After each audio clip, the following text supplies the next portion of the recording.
नमस्ते दोस्तों। 28 फरवरी 2026 का यह वह तारीख था जिसने दुनिया का नक्शा और शांति दोनों बदल दिए। मिसाइलों की गड़गड़ाहट और आग की लपटों के बीच एक ही नाम गूंज रहा था और वो नाम था केवल ईरान। अमेरिका और इजराइल का कहना है कि यह हमला ईरान को परमाणु हथियार बनाने से रोकने के लिए है, लेकिन क्या यह पूरी सच्चाई है या वाकई दुनिया का सबसे शक्तिशाली देश सिर्फ सुरक्षा के लिए खरबों डॉलर के युद्ध में कूद पड़े हैं? आज की इस स्पेशल रिपोर्ट में हम पर्दा उठाएंगे और उसी कड़वी हकीकत से जिसे अंतर्राष्ट्रीय राजनीति के गलियारों में तेल का खेल कहा जाता है। अगले 5 मिनट में आप सच जानेंगे जो मुख्य धारा का मीडिया आपको कभी नहीं बताएगा।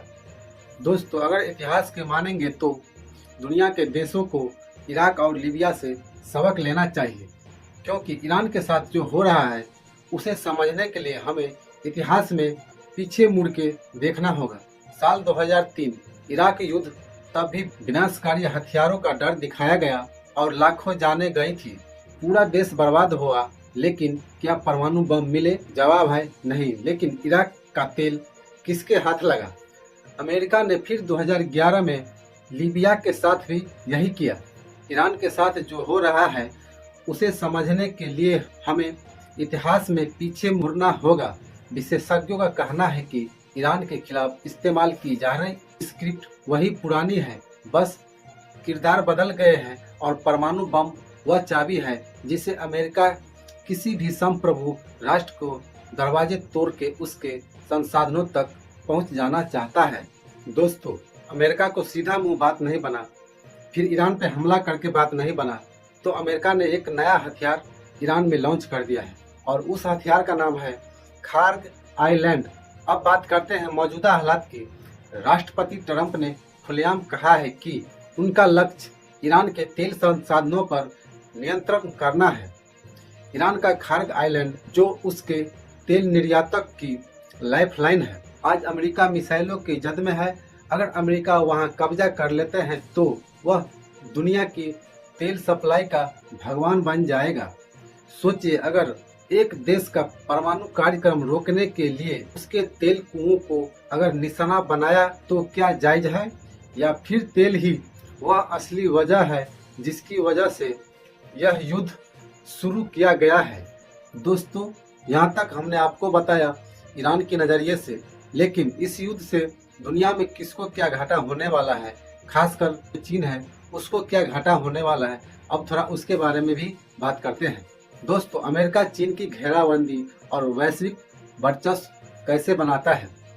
इस युद्ध का असली शतरंज का खेल ईरान से दूर बीजिंग यानी कि चीन में खेला जा रहा है। चीन आज दुनिया की सबसे बड़ी उभरती हुई महाशक्ति है और उसकी सबसे बड़ी कमजोरी है ऊर्जा यानी कि एनर्जी। दोस्तों, चीन अपनी जरूरतों का आधा तेल ईरान से लेता है और मध्य पूर्व से लेता है। अगर अमेरिका ईरान और हॉर्मुज पर अपना दबदबा बना लेते हैं तो वह चीन की आर्थिक रफ्तारों की चाबी अपनों हाथों में ले लेगा। दोस्तों, यह युद्ध ईरान के खिलाफ नहीं बल्कि अमेरिका के नंबर 1 बने रहने की आखिरी कोशिश है। वह चीन की सप्लाई चेन को काटकर उसे घुटने की बल पर लाना चाहता है। दोस्तों, ये था अमेरिका के चीन के ऊपर ताला कसने की चाबी।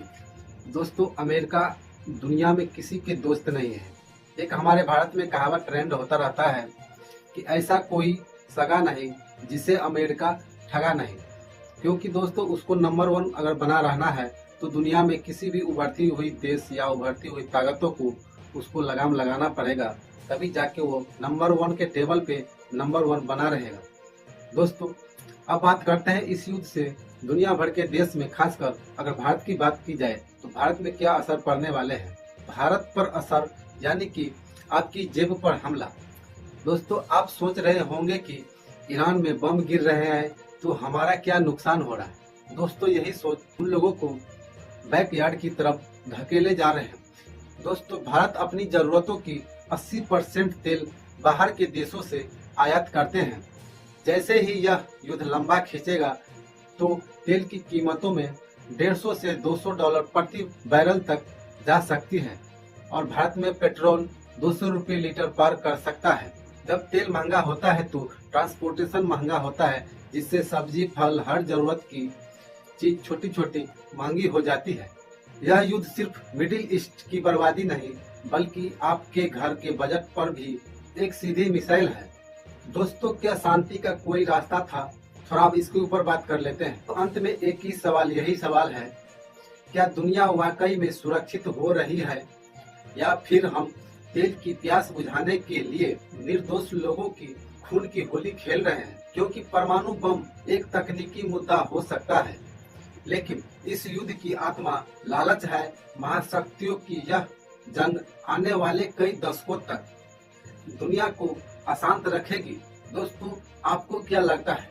क्या ट्रंप की यह रणनीति सही है या यह मानवता के खिलाफ अपराध है? अपनी राय नीचे कमेंट बॉक्स में जरूर लिखिए।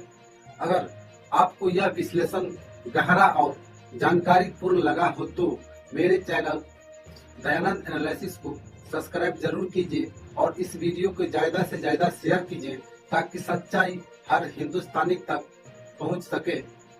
और दोस्तों, अगर वीडियो पसंद आए तो लाइक जरूर करना और अंत में यही बोलेंगे, जय हिंद।